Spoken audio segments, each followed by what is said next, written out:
It's amazing how nature knows what we're eating, because this is Sweet Cicley, a UK native herb, and it adds a sweetness when you're cooking.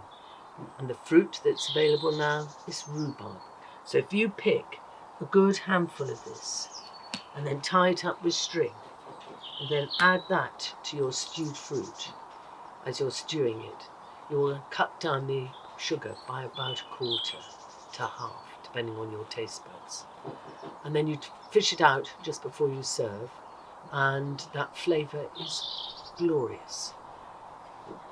The flowers, when it flowers, they taste amazing.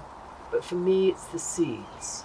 In the green, they are wonderful to cook with, especially with things like any cabbage or anything like that. The flavour it gives off is lovely.